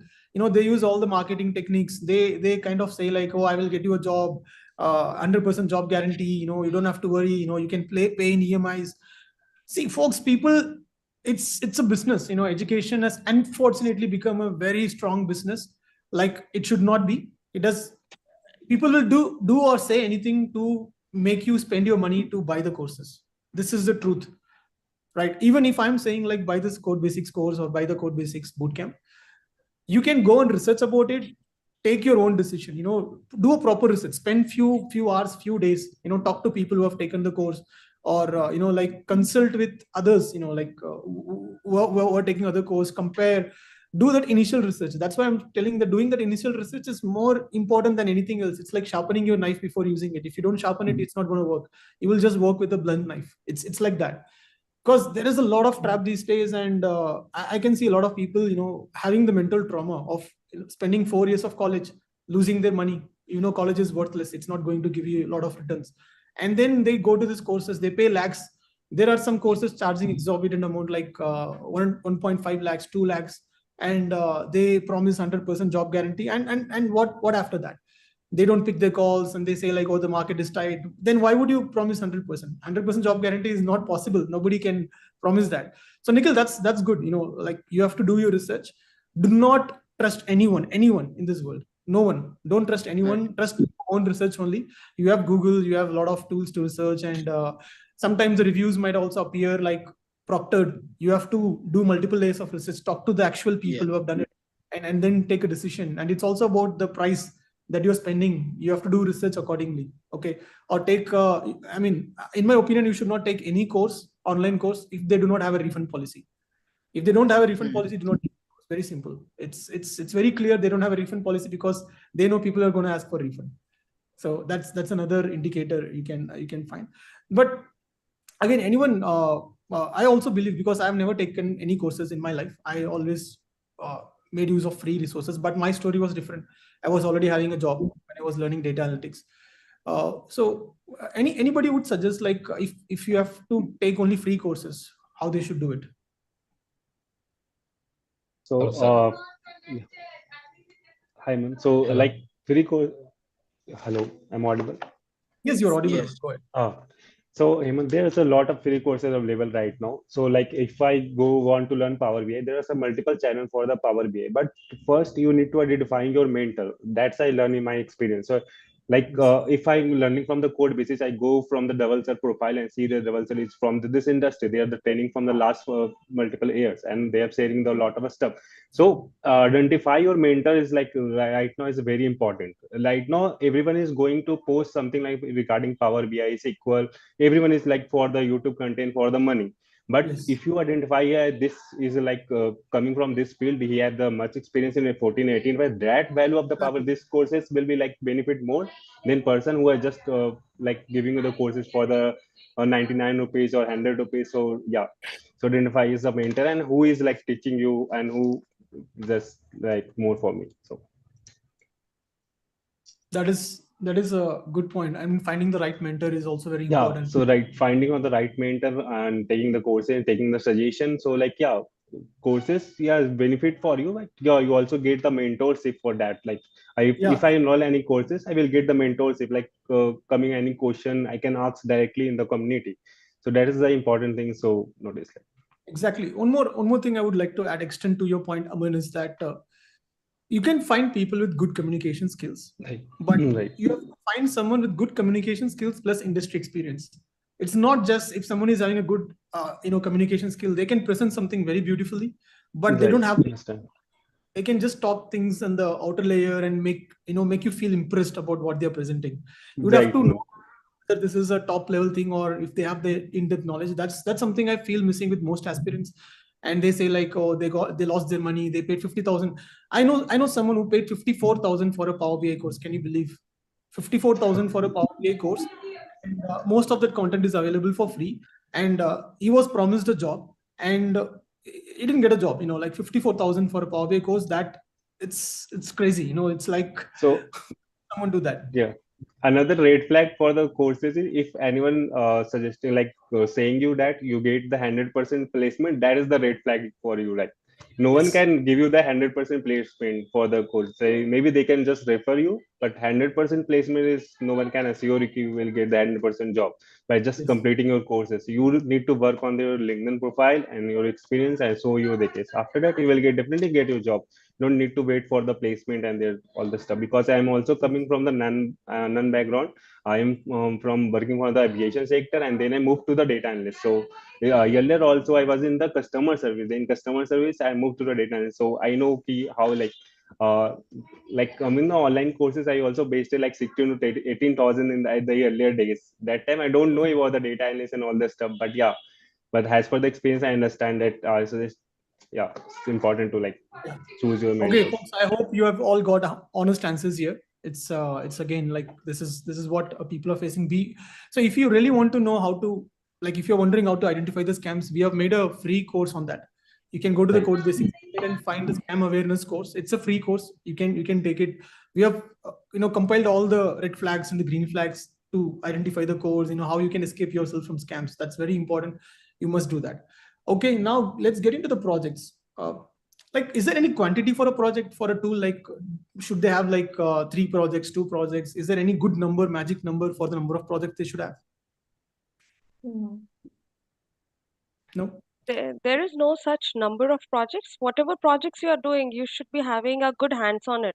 Like you should be knowing what actually you have done, how did you approach and everything, because the recruiter will be looking only whether you have worked it or not, or whether you have been, you made that project with the help of somebody else. So Yes. I believe there is no such numbers, but if you have a good handsome experience into creating a project, you'll be having good words and good jargons to tell to the recruiter that you actually had worked. Exactly. And the problem with the projects is, right, like people do only the guided projects. Yeah. Even I saw one of the aspirants resume, they had only guided projects there, Codebasics projects. I told them, like, what about the unguided projects? Why you're not doing unguided projects? Because if you do the guided projects, of course everything is given to you, you will not know all the intricacies of the tool. If you do an unguided project, you would really know the tool like never before. You would know the nuances of the tool. Then if an interviewer is asking you about how you use the tool to get this result, like, you can talk more clearly. So it's very important that you do the unguided projects as well. For that, we have the resume project challenges. Again, it's free. You can go and try that, unguided projects. So Jay, you have done a lot of, Jay and we have a lot of people here doing the resume project challenges. And Jay, what do you think? Like should they have like one Power BI project, one Tableau project, or just having either of that is fine? Or what do you think? What is your take on this? So, for projects, I think according to your skill set, whatever you have mentioned in your resume, you should add those projects which support your skills. Because at last, the questions which will be asked in the interview will be fully based on your projects. So, if you have mentioned those skills, then your project should support it. Secondly, for the like quantity of project, it totally depends on you. In my resume, I mentioned somewhere around 3 projects, but all of them, like the 2 of them were from the resume projects only, which I did. One was the telecom and one was the hospitality. So even the real world scenarios like the hospitality and telecom were the real world scenarios. So that Correct. created an impact because those were the real scenarios that the data analyst can work on, right? Absolutely. So You made a very yeah. interesting The point. first question the interviewer will ask you on the project was what was your problem statement and how did you solve it using that particular tools and all the related things that you have mentioned in your project. So 2 or 3 projects are okay to add in your resume, but that should create an impact and support your skill sets. That I will say. Yeah. Great. That's an absolute. And Hemant, one more thing great point. which I want to add is adding a Yes. relevant project as per the job description is more important. So I don't want to emphasize on one resume. I want to emphasize on multiple resumes as per the job description. Amazing point. So yeah, if you are applying for a data analyst in a predictive, you need a Python and you need a Python related project on your resume. So it is that you change the project accordingly as per the job description.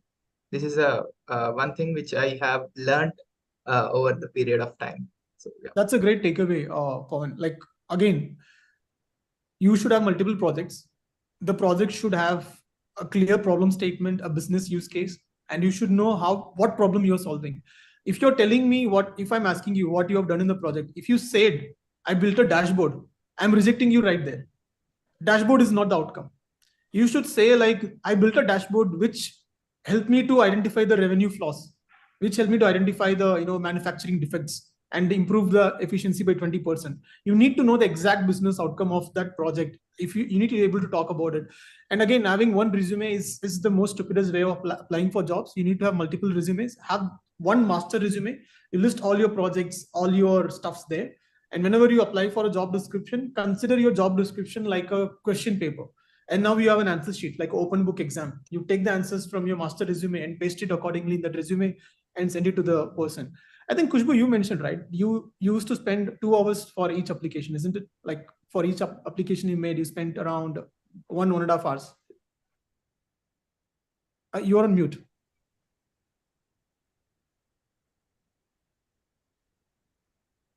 So I used to spend mostly 1 to 1.5 hour in one application just for tailoring my resume according to the job description. And I also match the ATS score of my resume to be above 75.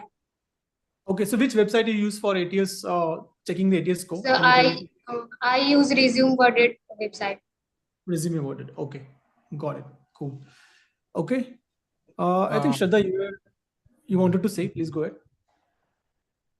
Yeah, so I would like to share an experience which I had like when I had started searching for a job.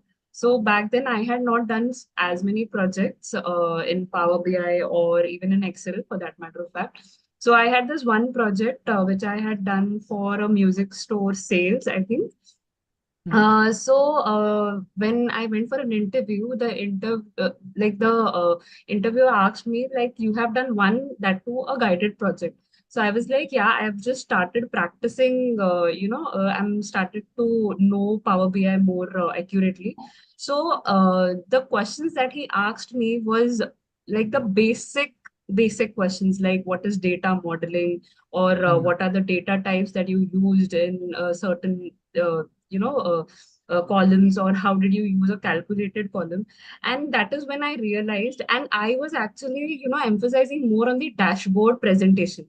So that is Okay. when I realized that you are supposed to know the basic, even if you are carrying one project with you in your profile, you are supposed to understand the whole basic thing, what you're doing in the project. So that is when I realized that presenting a dashboard is important, but knowing your data from the basic is the most important. Point. Yeah, I agree. I completely agree with you.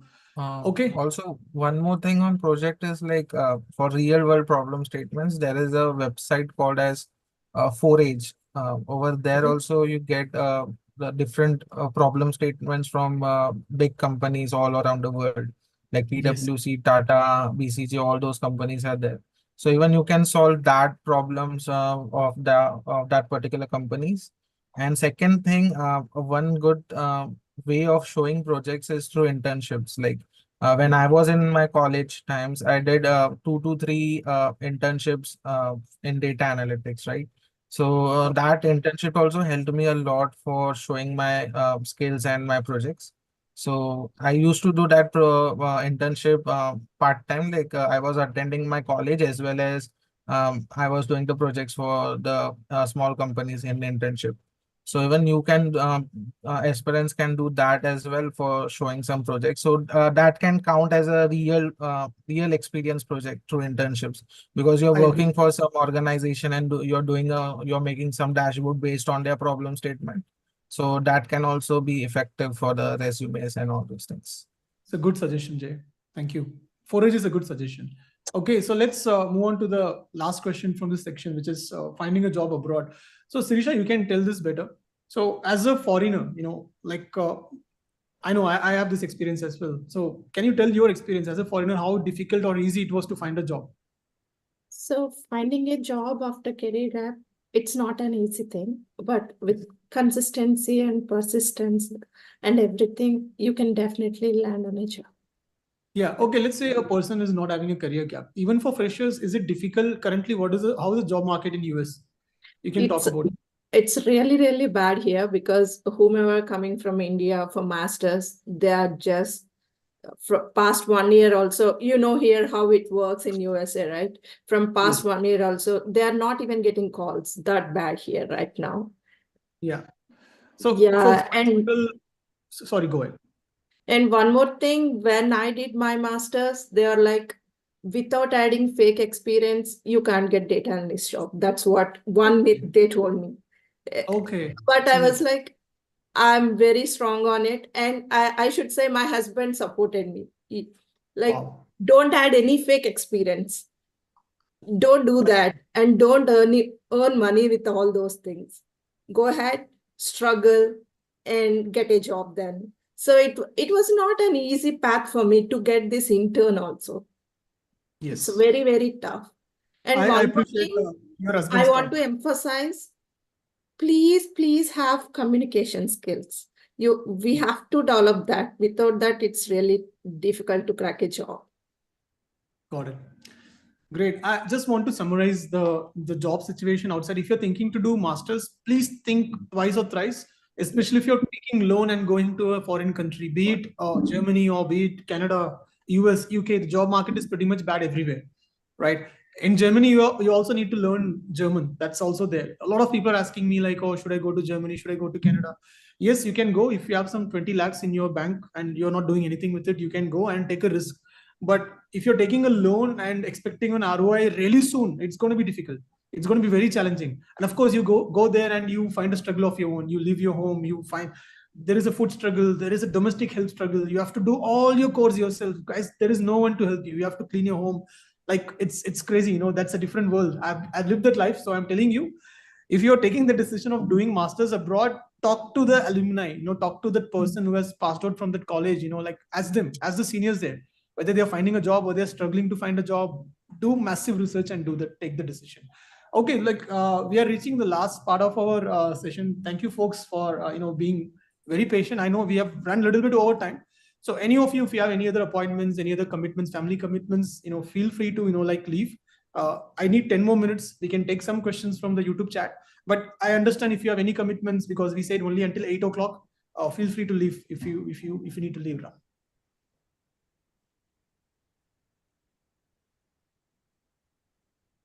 Okay, so we are taking few questions from people. What is the maximum age limit for entry to data analyst job? Praveen Joshi is asking. I don't think there is an age limit. Recently, I found there is a video about Santos. He's a physiotherapist and he got a job at the age of 50. I mean, you might say he's an exception, outlier, but yeah, these cases do happen. And Ashish Babaria, if you know, he's a Microsoft core representative. Like he's representing Microsoft, and then he was transitioning his career, and he got it after 44. So there is no such limit. It's all about skills. How you win the competition. The age is kind of playing a role, but not more than your skill. Skill is skill. I mean, two things: your talent, how you show your talent. These two are the most important things. Rest everything is the secondary thing. Like people always ask me like, oh, I'm a male. I mean, it's funny thing is like people ask me, oh, I'm a male, that's why people are not selecting me. And they say like, I'm a female, that's why people are not selecting me. Like everybody is having some kind of bias in their head. Like they're thinking like, okay, there is always some bias. Actually, it's not true. It's like do not get into those things. Just focus on two things: talent, show the talent. These two are main things. Okay. So folks, if you have any other questions, please post now. We are going to take questions for a few more minutes. Yes, how much statistics needed? I would say not more than the basics like mean, mode, median, calculating the averages, percentages, and all those things. Yes, Belayat, go ahead. Last I mentioned a little bit statistics for data analytics. A little bit. I thought you want to say something. Okay, yeah, a little bit, not much. It's like do not confuse too much with like, oh, should I have to learn what about confidence interval? Do I have to learn the hypothesis testing? No, you just don't worry about that as of now. Learn things on the fly. Just the basics is good enough to start and learn things on the fly. So does anybody had a different experience to what I'm saying here?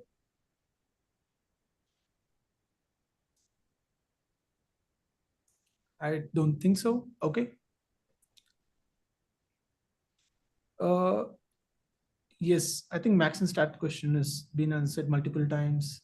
I think we have covered pretty much like really good amount of questions.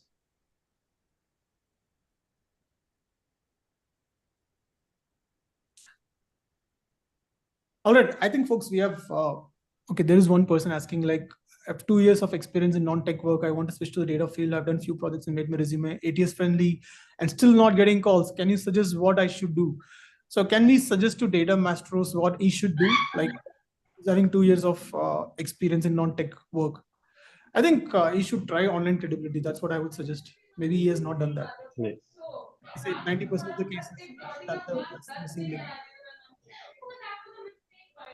Okay, Daniel is asking data analyst resume should be of how many pages? This is a very interesting question. Folks, how many of you had 2-page resume or 3-page resume, more than 1 page? 1 page resume with 5 years of experience. Yeah, only 1-page resume. Volume. One page. One page resume. Okay, it's anonymous. It's uno. It's 1 page, folks. Like, do not have like 2 or 3 pages. I've seen resumes with 3 pages. Folks, don't do that because nobody has that much time. Like they will read your resume for two minutes. But you can have hyperlinks in an interesting way in your resume. They can click and see your project. So that's something you can do. And having a project portfolio website also makes a lot of difference. If you have a project portfolio website, that will make a key difference. Okay. Shashank Badoni, thank you for everything. Thank you, Shashank, for for being a part of the thing. And I must thank our panelists here today. How much depth of SQL for data analyst role? Ravneet is asking. So for data analyst role, I don't think you need to know how to fetch the data, create the database. That part, you just have to have some knowledge. But other than that, you need to have a good depth in all the window functions, CTEs, subqueries. You need to know, like all the basic functions and a bit about window functions as well. But what interview questions normally people ask? Like, can somebody say what questions do you get in SQL? SQL round? Mostly it will revolve around joins. It will revolve around subqueries. It will revolve around groupings. It will revolve around CTs, common table expression, Okay. and window functions. Yeah, so the window function and CTs are something like they are asked in most of the interviews. And they also go about stored procedures, user-defined functions, indexes, views. So so these are the things. Okay. Also, one can practice SQL on HackerRank because during interviews, they do ask you to open the HackerRank and solve some queries, like Yeah. live queries in front of them. So they can ask that also. So you should have a habit of solving it on HackerRank as well. Okay. So Jay, do you think like because I know a lot of interviewers do this still. I'm asking this question to everyone here, but giving a problem and asking it to solve in 5-10 minutes does not really measure the skill No, of a person. see, there are two things. Like in my interview, I was asked, so they won't ask you a really tough question. They will go for easy to intermediate. Just they want to see what knowledge you have. And by chance, if you're not able to do it, they will ask you the approach, like what approach you are going to follow. They are not expecting like entire solution you have to give, because even they know that it won't be able to solve in 5 to 10 minutes. So they may ask you the approach of how you can solve this particular problem, because in 5 to 10 minutes, either you can understand the question as well. So they can ask you like what thing you can use to solve this and all those things. Yes, great. So I got a question from Vikas. Vikas Ram is saying like is asking, I'm a 25-year age working in pharma and doing a bootcamp course. So should I search job in pharma company? Yes, you should search for a job in healthcare, pharma. That will be more relevant, and your chances of getting a job is very high. And healthcare industry is growing in that area. Like there is a lot of data openings coming up. You should really do that, Vikas. And okay, Sharmila is asking about work from home. Like, what is the market? How's the market right now? Is getting remote jobs, work from home is it that feasible like how it used to be 2 years back during the COVID time, or has it changed a lot? No, actually now, so I am from Mumbai, so I can uh, provide my opinion about my understanding about jobs in Mumbai and companies working in Mumbai. So mostly either they are working on an hybrid basis or completely work from office basis nowadays, Yeah. because they are like work from home culture is getting extinct now. So Even I any agree new with job, you, Phil, because yeah, even I am from Mumbai, so I know it's hybrid and purely strictly work from office, so not work yeah. from home. Yeah. I Yeah, agree. So it's if you, mostly yeah, hybrid or work from office. I think it's mostly hybrid in Codebasics as well. Yeah, We have hybrid. 3 days work from office and or 2 days work from office sometimes, and 3 days work from home. It's hybrid because there is a definite benefit of meeting people in person. The synergies develop, and so companies don't want to lose on that. But I know there are few roles like there is a company called Indigene, and recently a friend of mine got hired there, and they already told her like it's 100% work from home.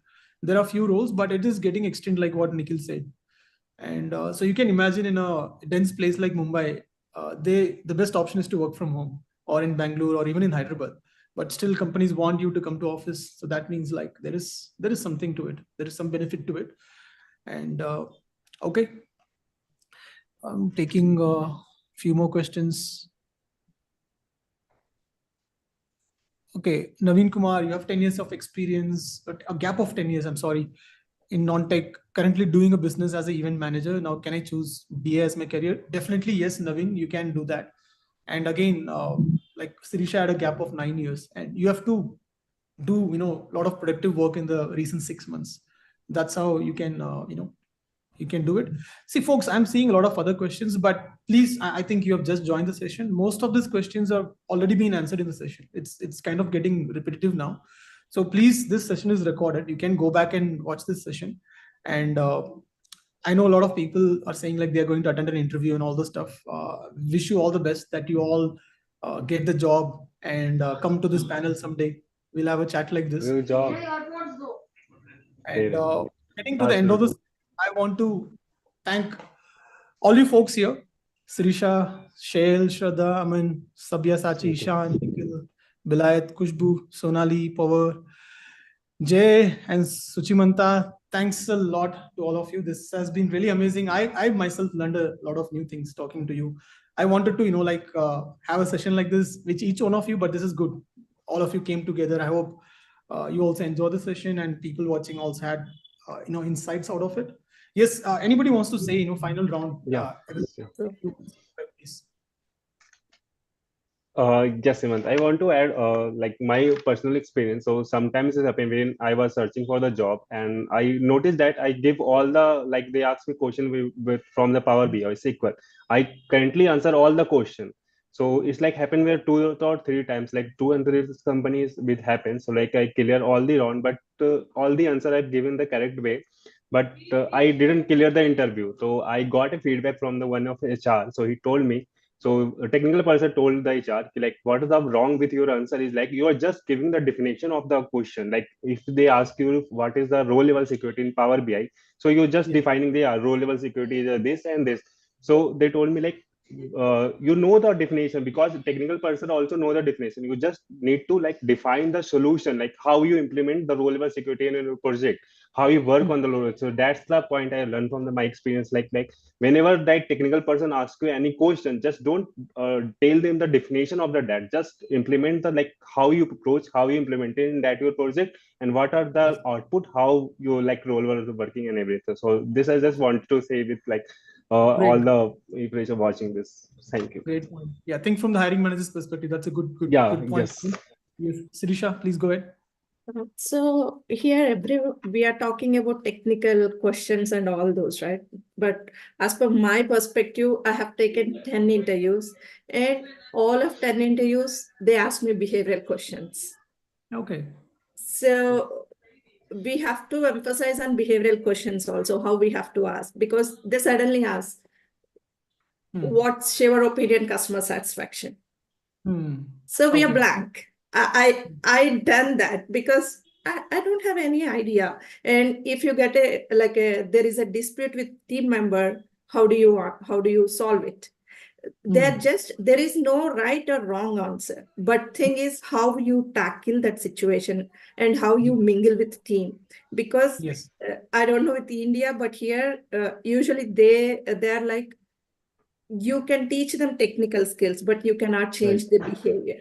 So without good attitude, you cannot mingle with team and you cannot handle anything. So totally agree. My experience is very similar in Germany as well, Sirisha, that people cared least about my technical skills. They cared most about how I fit into the culture. So that I think is the right way of hiring as well, because skills can be taught, but the attitude, the cultural fit is more important. Thanks for sharing that point. I was frustrated after those interviews because I never ever got call back because I was not ready to answer all those things. And I was asking my husband why I was spending so much time in these technical skills and they were not even bothered about my technical skills. They are just asking me behavior. And he told me this one. No one anyone can teach you technical, but nobody can change your behavior. Yes. So you have to learn that as well. Yes.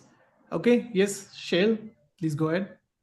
So here I just want to extend what Sirisha just mentioned, behavioral things, and apart from that, the communication also plays a very important role in any job, I believe. Before landing or searching for the job, what I started networking in LinkedIn. So you won't believe him that the job I did not search, the job has searched me. I used to get the JDs or the recruitment from the hiring manager. They used to call me for some senior post, which I had to deny them because I did not had any exposure into practical, right? So that was a network I built with them before going ahead and searching for the job. Secondly, where I have landed this time the job, this company purely the interview has been taken by non-Indian people, and it was pure on behavioral thing and the communication part. How did I go ahead and tackle the situation in future? So it was a 4 or 5 rounds and it was perfectly on the communication and behavioral issue. Great point, Shail. Yes, Bilayat, please go ahead. Yeah, sir. Last, I want to say that if any job holder want to transit his career from their another background to data analytics, I will encourage them to enroll any good course, effective course, because in the job time is so short and they are so busy. Actually, if they want to transit this career, I want to encourage to enroll effective courses because free learning resources like that the swimming in the pool, they don't know actually how much technical skill want to learn and from where I want to start the applying in the job. So I will request you if you want to transit this career, uh, like airport basically want to enroll, and if anyone cannot make his time to study to build a new skill, anyone can contact with me. I will help you how to can make time to study new skill. Great. Thanks for offering the support, Belayat. Like Belayat is like offering support to reach out to him.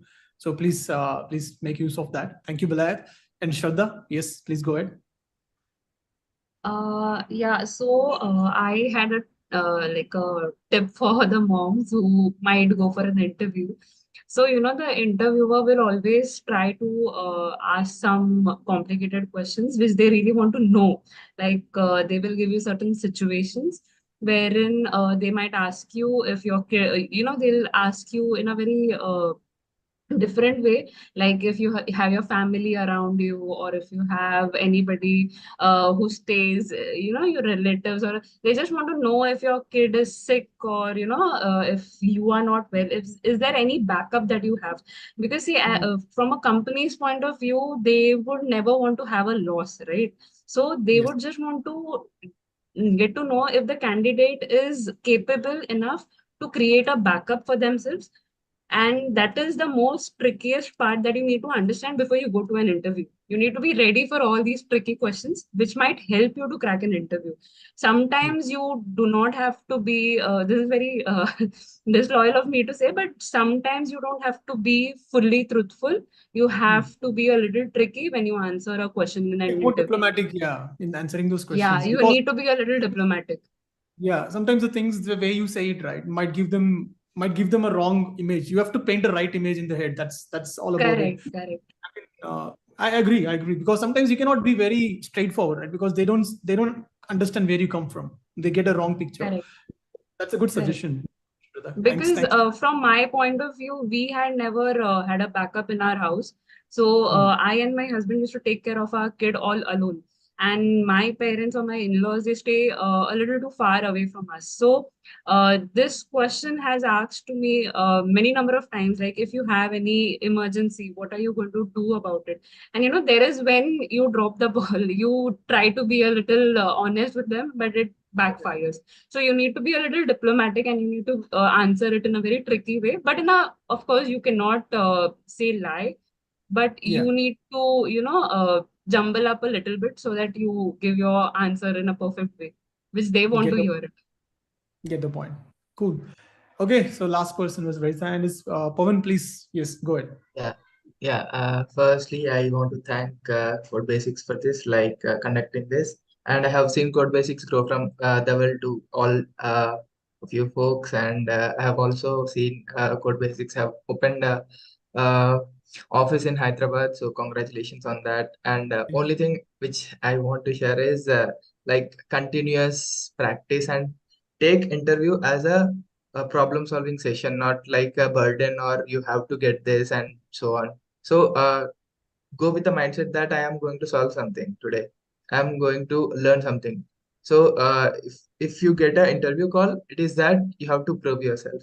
Even though you are not passing that, it's just that learning from your mistakes and going and refreshing yourself and going to next interview with the fresh mind and with no negative thoughts that what happens if I don't get selected also.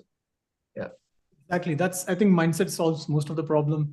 And folks, like somebody is asking how to reach out to Belayat, like you can reach out to him on LinkedIn. So there is a LinkedIn profile shared in the beginning of the session. You can go through that and reach out to the professionals here. They can help you, but at their own time, because they must be, like engaged as well. So be respectful and polite when you're asking, things. Don't give them deadlines like, oh, tell me today itself. Don't ask things like that. just be respectful in your request, and I'm sure they will be helping you. Okay, I think thank you, folks. It's 30 minutes extra time than what we really promised, and thanks for sitting through. That's a lot of commitment and effort from you, a lot of willingness to extend the support to the world, and what you have faced. Now you want to reduce the pain of others. That's what you're all doing here, and I really appreciate your gesture for joining the session today. And I wish you more success and a lot of joy in your work, family, and all the stuff. So for folks from Mumbai, Nikhil, Shraddha, and Jay, we'll meet in Mumbai meetup. So folks, for folks from Mumbai, we have a meetup in Mumbai on 23rd April around 7 p.m. So we'll make a post about it, about the venue and all the stuff. So I look forward to see you there. And folks, have a great day, great weekend, and thanks for spending time again during a weekend. That means a lot. And and folks, let us know how this is helpful to you, so we can do more sessions like this. If this is helpful, definitely we will try to do more sessions with different people or group of people, and make it more useful for you. Have a great day. Thank you all. Thank you so much, sir. Thank Thank you you. all. Thank Bye. you. Thank you, sir. Thank you all. Everyone. Thank you. Bye, everyone. Bye. Meet you soon here. Yeah.